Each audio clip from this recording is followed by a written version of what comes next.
This week, the Pokemon Go craze was, well, crazy. Millions signed up for the virtual scavenger hunt and started roaming the streets with their phones. And many in the mainstream media jumped into the frenzy without asking critical questions about how players could quickly become serious losers.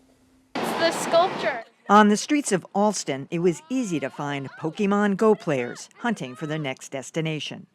Like a scavenger hunt, players follow the GPS-guided map on their phone and collect virtual monsters to earn points. One day after this app launched, it already had more users than Tinder. Network reporters jumped into the phenomenon, headfirst with kitschy stand-ups. A host of brightly colored Pokemon characters just waiting to be caught. Balancing their glee with some serious warnings. The other potential danger, walking into something or someone. But there was a real danger. By downloading the app on an iPhone and using a Google account, users were also releasing all kinds of personal data, something that was pretty much only reported by techies. Anyone who has access to the game servers could reach nearly all information in a Google account, like your email, photos, navigation history, almost everything. The company finally made changes in its policy, but computer hackers won the first round of this game. I don't even understand how that would work. You Google and then suddenly they're in your, you don't have to sign in to your Google account? I mean, well, yeah, you do have to sign into your Google account. And once you sign in, you're They've got into it, too. everything. They're saying you're given permission. I have no sympathy.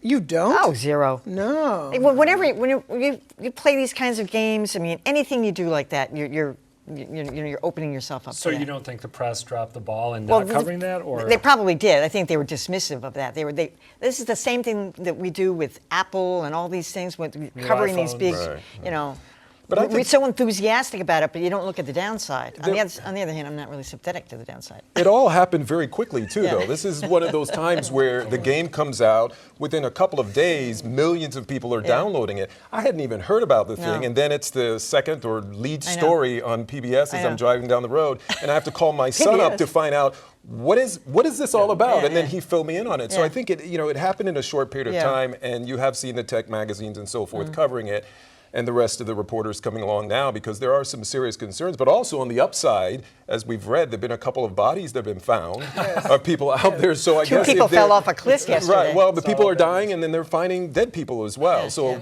crimes are being solved. Yeah, kinda. Get off my lawn. Yeah, exactly. I mean, this is just one technological development too many for me. I can't get interested in it.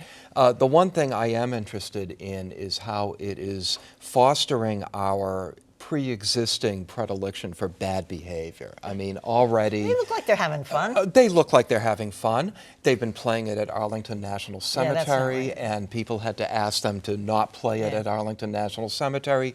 They were playing it at the Holocaust Museum. I mean, come on. It's like, don't you have something better to do?